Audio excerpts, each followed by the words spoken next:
Photography Part 1. Review this lecture after reading Chapter 1 Photography in Understanding Movies. This lecture is broken into two parts. Students must watch both lectures for Week 1. Students can watch Sunset Boulevard or Rabbit Proof Fence to complete weekly assignments. Use the film grammar sheet in the module on D2L to aid in the note-taking process. Movies should be treated as text, works to be analyzed and interpreted. They are very similar to any other text, including a textbook.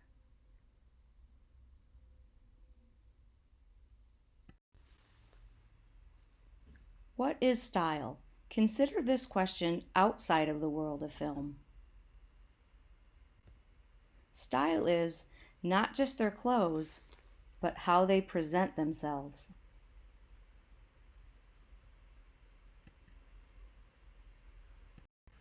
A film style is the total package. It's how the film is put together. In this lecture, we'll focus almost exclusively on a film's visual presentation. Realism versus formalism. In the textbook, Giannetti begins the photography chapter with the two distinct styles above. Realism and formalism defined. Realism, an attempt to reproduce the natural world with a minimum of distortion. The elements of style don't call attention to themselves. Formalism, stylistically flamboyant. The elements of style call attention to themselves. Realism and formalism have existed since the beginning of cinema, starting in France in the late 1890s. We have Auguste and Louis Lumiere and Georges Méliès as the pioneers of these two distinct styles. We have two stills side by side, one from the Lumiere brothers on the left. It's an image of a train pulling into a station. And then one by Georges Méliès on the right. It's an image of women in pretty short shorts climbing into a rocket ship. So our job is to compare and contrast to determine which still is done within the style of realism and which is done in the style of formalism. Let's start with the Lumiere brothers image.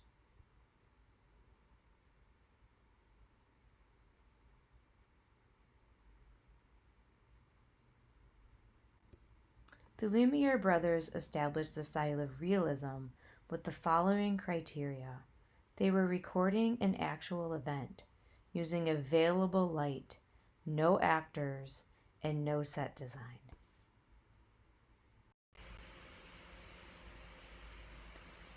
We can trace a line from these early films to the genre of documentary and fiction films done with a documentary look.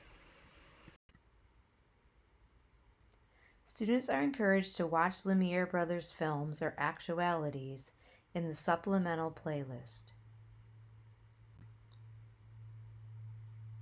Formalism or realism?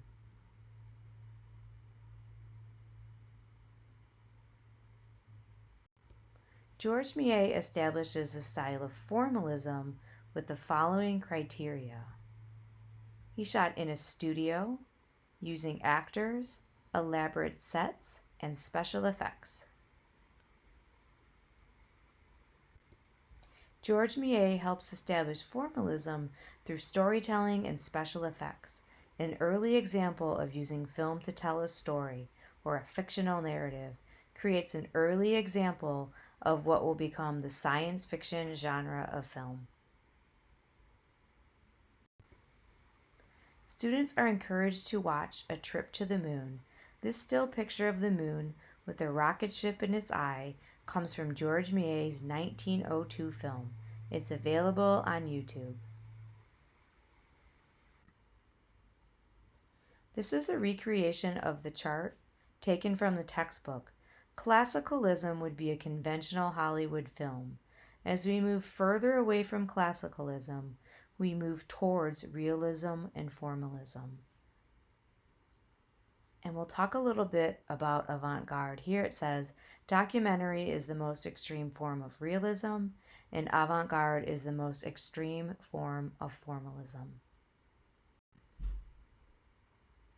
Now that we have a basic understanding of the origins of realism and formalism, let's compare the following images to determine which is done within the style of realism and formalism and why.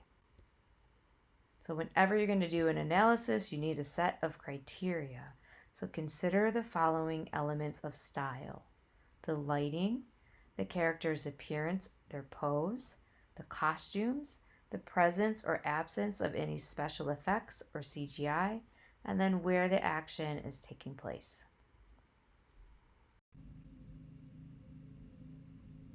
Which still is done within the style of realism or formalism?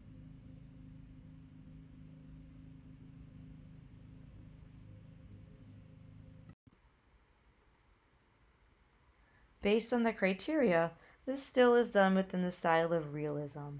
The visual style reflects the natural world, and the elements of style don't call attention to themselves. Based on the criteria, this still is done within the style of formalism. It's stylistically flamboyant, and the elements of style call attention to themselves.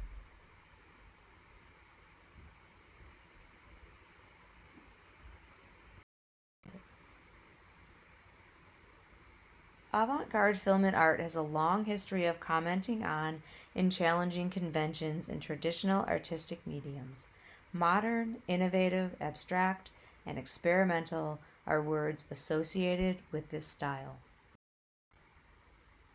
Avant-garde means avant-garde in French, or vanguard, can refer to works of art that are ahead of their time or even trailblazing. Some characteristics of avant-garde film: runs counter to mass media and mainstream culture, encourages multiple interpretations, and pushes the boundaries of film language. If you've never heard of avant-garde before, that's okay. Let's look at some examples of avant-garde in different artistic mediums. Fashion. These aren't just shoes, they're avant-garde shoes. These Alexander McQueen lobster claw shoes make quite a statement. While they may not be walking into my classroom anytime soon, a modified version might. Avant-garde pieces are very influential in the fashion world. Performance. Singer David Bowie was known for his avant-garde fashion on stage. I was lucky enough to see this in person. Another term for avant-garde is experimental. These works are outside of the box and often have a strong influence on mainstream culture. Cubism, an avant-garde movement in the 1910s and 20s in Europe. Cubism inspired works of art in sculpture, music, literature, and architecture. Cubism is one of the most influential art movements of the 20th century. Cubism disrupts and challenges realistic representations. Cubism was very controversial and sparked debate in the art world.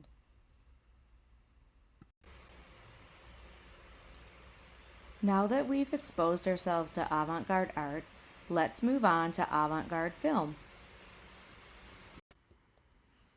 Avant-garde film is often abstract and non-narrative. It's important to set aside our expectations and have an open mind. Night Music by Stan Brackhage. This film can be accessed in the supplemental playlist in the Week 1 module. Despite its title, the film has no sound. Here are some factoids about Stan Brackhage. Night Music wasn't shot with a camera. Brackhage painted images and scratched them into the film. He taught at University of Boulder in Colorado. The character Stan in South Park is named for him. The band Dog Star is named after one of his films, and he's one of the most influential avant-garde filmmakers. The cinematographer or director of photography works closely with the director. She's in charge of the film's photography and lighting. Cinematographers use the camera to convey meaning, mood, dramatic tone, and other visual subtext. Visual, what is shown to the audience. Subtext, messages or information communicated non-verbally. Next time you watch a film, pay attention to the visual clues. A storyboard, a graphic representation of each shot in a scene, hand-drawn or computer-generated. Cinematographers use storyboards to plot out the shots before the camera even rolls. Storyboards include the following information: composition, action, camera movement, and sometimes even dialogue.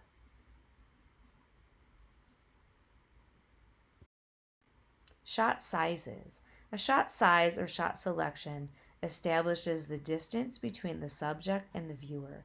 They're the building blocks of film. An extreme close-up. One object is shown tightly framed. The composition tells us exactly where to look. This man has something important to say.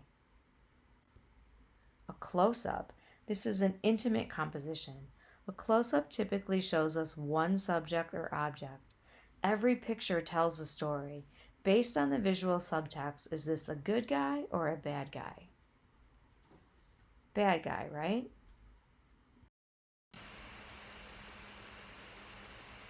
Medium shot. Medium shots are very common. They provide more background information than our previous shot.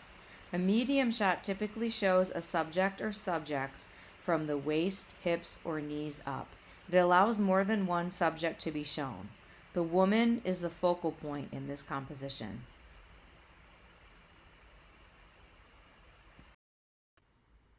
Long shot. This is the first shot where the human subject isn't the largest. A long shot is less intimate than the prior shots. We read images from left to right. First we look at the water, the sky, the mountains, and finally the man. The setting is the focal point in this composition. Did you know the rule of thirds is used when composing shots? It breaks up the frame into 3 vertical parts. By putting the man in the final third of the frame, our eyes rest on him last. Extreme long shot. Films often begin with an extreme long shot of a location. This is called an establishing shot. This extreme long shot establishes the location. What do you think of when you see rural, cold, isolated, and mountainous? Based on the setting, we can make assumptions on the type of film this may be. This example of an extreme long shot is not an establishing shot. The intimacy is weakened because of the distance between the subjects and the viewer. Point of view shot. This shot selection provides a shift in perspective. It represents what a character sees. Shot reverse shot, a very common editing technique, presents a close-up and then cuts to a POV shot. We see what Danny is looking at and his response. Over-the-shoulder shot. An over-the-shoulder shot is used often in editing. This shot selection shows a man's face over a woman's shoulder. It's very common to cut back and forth over the subject's shoulders to create a conversation.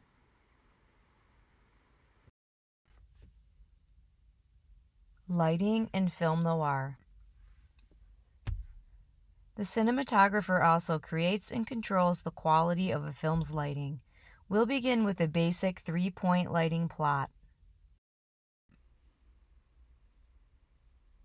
3-point lighting, 3 basic placements for lights.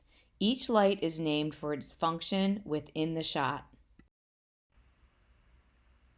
3-point light names. Key light provides the most light. Fill light, used to create shadows. Backlight bumps objects and subjects out from the background. Lighting diagram. A lighting plot is created for each shot. It works in conjunction with the storyboard. Here's an overhead lighting diagram. We see the camera, the subject, the key light, the fill light, and the backlight.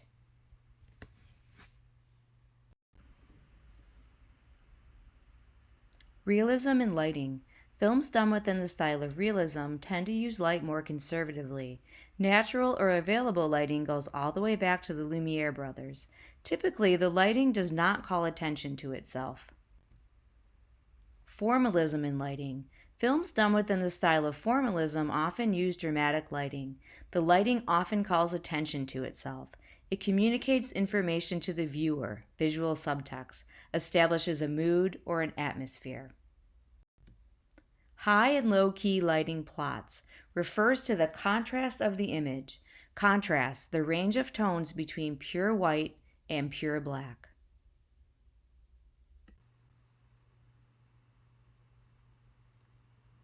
High key lighting. High key lighting creates an evenly lit scene, may have a glossy or glamorous look. Low key lighting creates a sense of danger, mystery, or suspense, creates a high contrast image.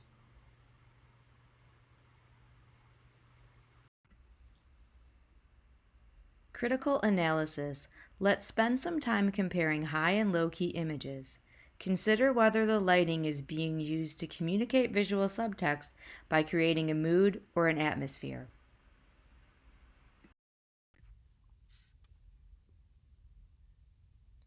High key lighting on the left, an evenly lit scene with low contrast. Low key lighting on the right, high contrast areas of light and dark.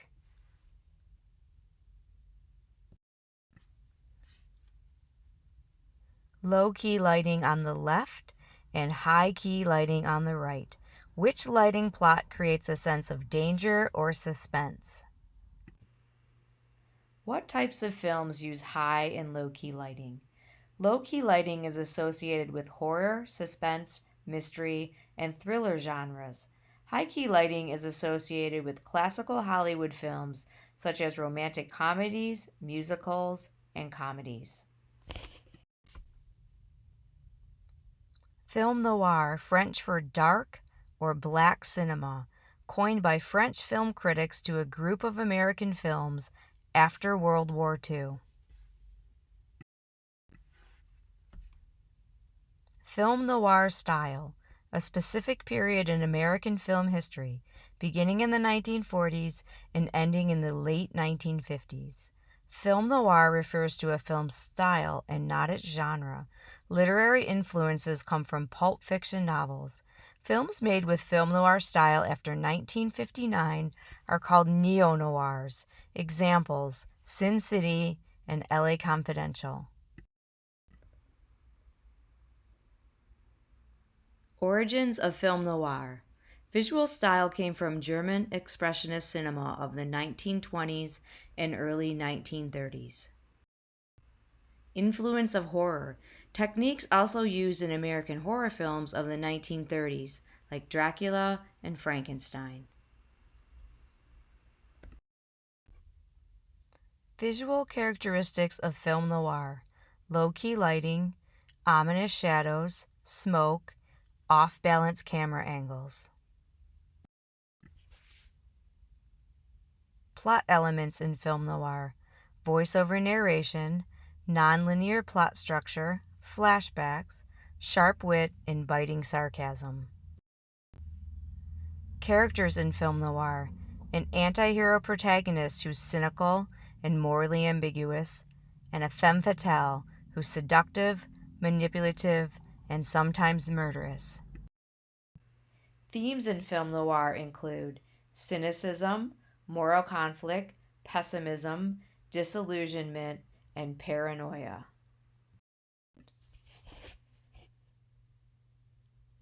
Assigned film Choice 1, Sunset Boulevard, released in 1950, directed by Billy Wilder, with William Holden as Joe Gillis and Gloria Swanson as Norma Desmond.